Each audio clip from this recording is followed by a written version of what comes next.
عرض کرنے کی توفیق عطا فرمائے۔ قرآن کریم میں سورہ قیامہ کے اندر اللہ تبارک و تعالی نے نبی کریم سرور دو عالم صلی اللہ علیہ وسلم سے خطاب کرتے ہوئے ارشاد فرمایا کہ لا تحرک بہ لسانک لتعجل بہ ان علینا جمعہ وقرآنہ فإذا قرأناه فاتبع قرآنہ ثم ان علینا بیانہ۔ حضرات مفسرین نے روایت نقل کی ہے کہ جب حضرت جبریل علیہ السلام وحی لے کر تشریف لاتے تھے اور نبی کریم صلی اللہ علیہ وسلم پر آیات قرآنی کا نزول ہوتا تھا تو آپ کے اوپر ایک دوہری مشقت ہوتی۔ ایک مشقت تو وحی کا نزول، اللہ تبارک و تعالیٰ کا کلام خود مشقت اتنی ہوتی تھی کہ احادیث میں آتا ہے کہ جب آپ پر وحی نازل ہوتی تو سخت جاڑے کے موسم میں بھی آپ کے پیشان مبارک پسینے سے شرابور ہو جاتی تھی۔ حضرت زید بن ثابت رضی اللہ تعالیٰ عنہ فرماتے ہیں کہ ایک مرتبہ جناب نبی کریم سرور دو عالم صلی اللہ علیہ وسلم میرے زانو پر اپنا سر مبارک رکھ کر تشریف فرما تھے۔ اس وقت وحی نازل ہونی شروع ہو گئی تو مجھے اس وحی کے بوجھ سے ایسا محسوس ہوا کہ جیسے میری ران پھٹ جائے گی۔ تو بتاتے خود وحی کا بوجھ اتنا، اور ساتھ ہی یہ ذمہ داری کہ مجھے قرآن کریم کی آیتیں یاد رکھنی ہیں، اور اللہ تبارک و تعالیٰ نے مجھے یہ پیغام دینے کے لیے اپنا نمائندہ بنایا ہے، تو کہیں ایسا نہ ہو کہ قرآن کریم کی ان آیات میں سے کوئی لفظ میرے حافظے سے محو ہو جائے۔ لہذا آپ جب وحی نازل ہوتی تو ساتھ ساتھ جبریل امین کے ساتھ ساتھ آپ الفاظ دہراتے جاتے تھے۔ تو ان آیات میں قرآن کریم نے فرمایا، اللہ تبارک و تعالیٰ نے فرمایا کہ لا تحرک بہ لسانک لتعجل بہ۔ یہ قرآن کریم کی آیتیں جب آپ پر نازل ہو رہی ہوں تو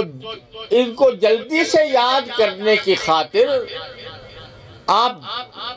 مشقت نہ اٹھایا کریں، اپنی زبان کو حرکت نہ دیا کریں۔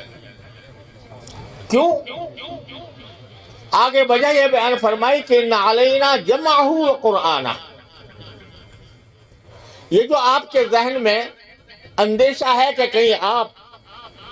اس وحی الہی اور قرآن کریم کے الفاظ میں سے کوئی لفظ بھول نہ جائیں، یہ فکر دل سے نکال دیجئے، کیونکہ ان الفاظ قرآن کریم کو اور آیات قرآن کریم کو آپ کے سینہ اطہر میں محفوظ کرنے کی ذمہ داری ہم لیتے ہیں۔ ان علینا جمعہ، ہم نے اپنے ذمہ لے لیا ہے کہ جو وحی آپ کو نازل ہوگی وہ آپ کے سینہ اطہر میں محفوظ ہو جائے گی۔ اور دوسرے یہ ذمہ داری بھی ہم لیتے ہیں کہ اس کو ہم آپ کے سامنے پڑھ کر تلاوت کروائیں گے۔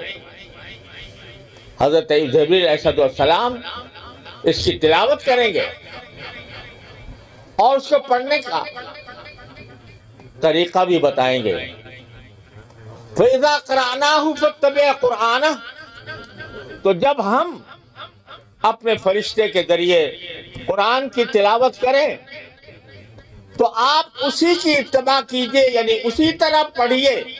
جس طرح جبریل امین نے آپ کے سامنے پڑھا۔ اور پھر فرمایا کہ ثم ان علینا بیانہ، اور اس کے بعد اس قرآن کریم کے معانی اور مفاہیم اور اس کا صحیح مطلب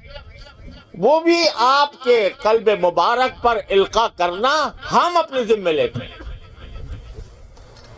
تو یہاں اللہ تبارک و تعالیٰ نے دو چیزوں کا خاص طور پر ذکر فرمایا، ایک قرآن کریم کو آپ کے سینے اطہر میں محفوظ کرنا اور اس کو پڑھنا، یعنی اسی طرح پڑھنا جس طرح جبریل امین علیہ السلام لے کر آئے تھے۔ اس سے ایک بات تو یہ معلوم ہوئی کہ قرآن کریم کا محض تلاوت کرنا،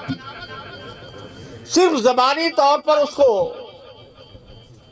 اب پڑھنا اور اس طرح پڑھنے کی کوشش کرنا جس طرح جبریل امین نے پڑھا تھا، یہ ایک مستقل انسان کی زندگی کا اور مسلمان کی زندگی کا مستقل مقصد ہے۔ بعض لوگ جو یہ کہتے ہیں کہ یہ آپ بچوں کو بے سمجھے بوجھے ان کو جو قرآن پڑھاتے ہیں، اعوذ باللہ، یہ الفاظ بھی بعض اوقات استعمال کیے جاتے ہیں کہ طوطے مینا کی طرح آپ نے بچوں کو رٹا دیا، ان کو اس کا پتہ ہی نہیں کہ ان کے الفاظ کے معنی کیا ہیں۔ تو وہ نہیں جانتے کہ قرآن کریم نے تلاوت قرآن کریم کو اور اس کے پڑھنے کو بذات خود ایک مقصد اور نبی کریم صلی اللہ علیہ وسلم کی بعثت کا ایک بنیادی غرض و غایت اس کی بیان فرمائی ہے۔ اس لیے بے شک ہر مسلمان کو کوشش کرنی چاہیے کہ وہ قرآن کریم سمجھے اور اس پر عمل کرے، لیکن اس سے پہلے تلاوت بذات خود مقصد ہے۔ اس کے ایک حرف کی تلاوت پر حدیث میں آتا ہے کہ 10 نیکیاں انسان کے نام اعمال میں لکھی جاتی ہیں۔ تو معاذ اللہ یہ کوئی بیکار مشغلہ نہیں ہے، یہ بذات خود مقصود ہے کہ قرآن کریم کی تلاوت کی جائے اور اس کو اپنے سینوں میں محفوظ کیا جائے۔ اب جو بچے قرآن کریم حفظ کرتے ہیں اور ان کو اللہ تبارک و تعالیٰ ان کے سینوں میں محفوظ فرماتے ہیں، یہ در حقیقت اللہ تبارک و تعالیٰ نے جو اپنے ذمے جو کام لیا تھا، اِنَّا نَحْنُ نَزَّلْنَا الذِّكْرَ وَإِنَّا لَهُ لَحَافِظُونَ، اس عظیم کام کی ذمہ داری اللہ نے جو لی تھی وہ ان چھوٹے چھوٹے بچوں کے ذریعے اللہ تبارک و تعالیٰ نے ادا کرائی۔ لہذا جو بچہ قرآن کریم پڑھتا ہے یا حفظ کرتا ہے تو وہ در حقیقت اللہ جل جلالہ کی نیابت کر رہا ہے، اللہ تبارک و تعالیٰ کے کلام کی حفاظت کے لیے۔ لہذا یہ خیال کہ بے سمجھے بوجھے پڑھنا اور اس کو حفظ کرنا اس کا کوئی فائدہ نہیں ہے، یہ انتہائی گمراہی کی بات ہے۔ اور حقیقت تو یہ ہے کہ جس شخص کو قرآن کریم پڑھنا نہ آئے وہ کبھی سمجھنے کی منزل تک بھی نہیں پہنچ سکتا، وہ کبھی اس پر عمل کرنے کی منزل تک بھی نہیں پہنچ سکتا۔ تو ایک تو یہ بات ذہن میں رکھنی چاہیے کہ تلاوت قرآن بذات خود ایک مقصد ہے۔ دوسرا یہ کہ اللہ تعالیٰ نے یہ فرمایا کہ اذا قرأناه فاتبع قرآنہ، جس طرح جبریل امین پڑھ رہے ہیں اسی طرح آپ بھی پڑھیے۔ یعنی تلاوت کا بھی ایک خاص طریقہ ہے اس کا، وہ عام کتابوں کی طرح پڑھنا نہیں ہے، بلکہ قرآن کریم کی تلاوت کا وہی طریقہ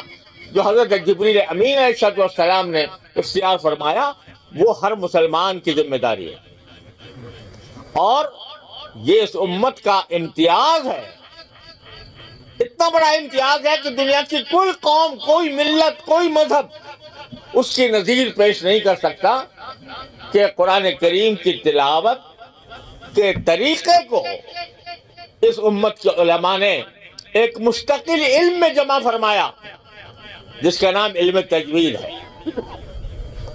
آپ کو دنیا کی کسی قوم میں، کسی مسلک میں، کسی مذہب میں کسی معاشرے میں اس علم تجوید کی مثال نہیں ملے گی۔ آج تک اتنی زبانیں دنیا کے اندر رائج ہیں، کسی زبان میں آپ کو یہ نہیں ملے گا کہ اس زبان کا کون سا حرف کس طرح ادا کیا جاتا ہے۔ قرآن کریم کا یہ اعجاز ہے، اور اس کی حفاظت کا جو اللہ تعالیٰ نے ذمہ لیا تھا، اس کا ایک نمایاں مظاہرہ یہ ہے کہ اس علم تجوید کے ذریعے یہ بات مدون کر لی گئی کہ با کہاں سے نکلے گی، اور سا کہاں سے نکلے گی، اور سین کہاں سے نکلے گا، اور صاد کہاں سے نکلے گا۔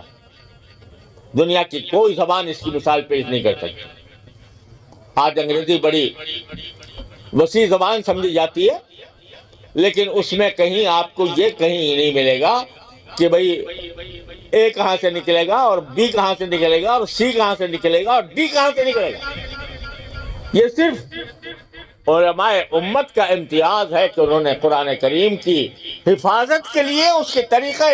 تلاوت کی حفاظت کے لیے یہ عظیم الشان اور فقیر المثال علم ایجاد فرمایا۔ تو آج ہر مسلمان کا پہلا فرض ہے کہ وہ قرآن کریم کو صحیح پڑھنا سیکھے۔ یہ علم تجوید یہ صرف ایک زیادہ فضیلت والی بات نہیں ہے، بلکہ یہ ہر انسان کا فریضہ ہے، کہ وہ ہر مسلمان کا فریضہ ہے کہ وہ اس کو سیکھے، کہ قرآن کو صحیح طریقے سے پڑھے۔ اور یہ کوئی بہت بڑا مشقت کا کام بھی نہیں ہے۔ قرآن کریم کے حروف 29 حروف ہیں۔ اگر ہر روز انسان ایک حرف کو پڑھنے کا صحیح طریقہ سیکھنے کا التزام کر لے تو 1 مہینے کے اندر اس کو قرآن کریم کو صحیح پڑھنے کا طریقہ آ جائے گا۔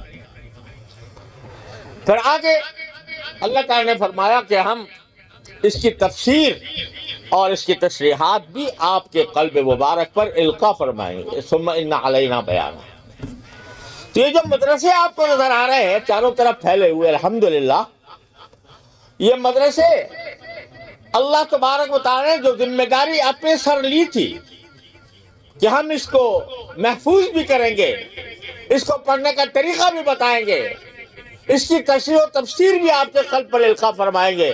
یہ سارے مدارس در حقیقت اللہ تبارک و تعالیٰ کی لی ہوئی اس ذمہ داری کو پورا کرنے کے لیے قائم کیے گئے۔ اور الحمدللہ ان مدارس ہی کے ذریعے بر صغیر میں خاص طور پر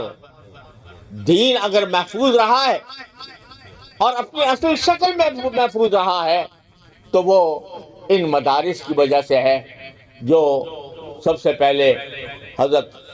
علامہ حضرت مولانا محمد قاسم نانوتوی رحمۃ اللہ علیہ نے دارالعلوم دیوبند میں شروع فرمایا، اور دارالعلوم دیوبند کا آغاز بھی انار کے درخت کے نیچے ہوا، جس میں صرف ایک استاد تھا اور ایک شاگرد تھا، دونوں کے نام محمود، اور ایک شیخ الہند مولانا محمود حسن کے نام سے مشہور ہوا، اور دوسرے جو استاد تھے وہ حضرت ملا محمد رحمۃ اللہ علیہ تھے۔ تو یہی سلسلہ الحمدللہ اللہ تعالیٰ نے اپنے فضل و کرم سے پھیلایا ہوا ہے، اور یہ مدارس یہ عظیم خدمت انجام دے رہے ہیں جو اللہ تعالیٰ نے اپنے ذمہ لی تھی، لہذا ان کی قدر پہچاننے کی ضرورت ہے۔ اور مغربی طاقتیں اب اس راز کو پا گئی ہیں کہ جب تک یہ ملا کھڑا ہوا ہے، جب تک ان کے مدرسوں کے اندر اللہ اور رسول کے کلام اور اس کی تشریح کی تعلیم دی جا رہی ہے، اس وقت تک وہ اسلام کو ختم کرنے کے ان کے منصوبے کبھی بھی کامیاب نہیں ہو سکتے۔ لہذا آج ان کی نظریں مدارس پر، مدارس کے نظام پر، اور مدارس کو توڑنے پر، اور مدارس کو اپنے اصل فریضے سے غافل کرنے پر مرکوز ہے۔ لیکن الحمدللہ ہمارے پاس یہ ہمارے اکابر کی عظیم امانت ہے، اور اسی عظیم امانت کو محفوظ کرنے کے لیے یہ مدارس الحمدللہ کمر بستہ ہے۔ آج طرح طرح کے اعتراضات کے باوجود، طرح طرح کی رکاوٹیں پیدا کرنے کے باوجود الحمدللہ دارالعلوم دیوبند کے فیض یافتگان کے تقریباً 23,000 مدارس اس ملک میں قائم ہیں، اور ان کو کبھی لالچ دیا جاتا ہے، کبھی دھمکایا جاتا ہے، لیکن یہ اللہ تعالیٰ کا فضل و کرم ہے کہ وہ پوری استقامت کے ساتھ اللہ کے لیے ان ساری دشواریوں کو برداشت کر رہے ہیں، اور راہ حق میں بسا اوقات قربانیاں دینی پڑتی ہیں، مشکلات سہنی پڑتی ہیں۔ الحمدللہ اس کا ہمارے تمام مدارس کو پورا ادراک بھی ہے، احساس بھی ہے، اور ان کو اس بات کا اللہ نے سلیقہ بھی عطا فرمایا ہے کہ وہ ان مشکلات کا خندہ پیشانی کے ساتھ مقابلہ کریں۔ میں اس محفل کے ذریعے اپنے تمام دینی مدارس کو جو الحمدللہ ہمارے ملک کے طول و عرض میں پھیلے ہوئے ہیں، ان کو یہ پیغام دینا چاہتا ہوں کہ اللہ تعالیٰ کے بھروسے پر، اپنے اکابر کے طریقے پر قائم رہتے ہوئے اپنی خدمات جاری رکھیں۔ اگر راستے میں رکاوٹیں آتی ہیں تو رکاوٹیں تو انبیاء کرام علیہ السلام کے راستوں میں بھی آئی ہے، صحابہ کرام رضی اللہ تعالیٰ عنہم کے راستوں میں بھی آئی ہیں۔ ان رکاوٹوں کو فی الحال خندہ پیشانی سے برداشت کریں، لیکن یاد رکھیے کہ والعاقبۃ للمتقین، اللہ تعالیٰ کا وعدہ ہے کہ انجام کار وہی لوگ کامیاب ہوتے ہیں، انہی کو فتح نصیب ہوتی ہے کہ جو اللہ تعالیٰ کے راستے پر قائم ہو اور صدق دل کے ساتھ اور اخلاص کے ساتھ اپنا کام بجا لاتے رہیں۔ انشاءاللہ جب تک یہ جذبہ موجود ہے، جب تک ہمارا تعلق اللہ تبارک و تعالیٰ کے ساتھ مضبوط اور استوار ہے، انشاءاللہ دنیا کی کوئی طاقت مدارس کو ختم نہیں کر سکتی۔ وما علینا الا البلاغ، وآخر دعوانا الحمدللہ رب العالمین۔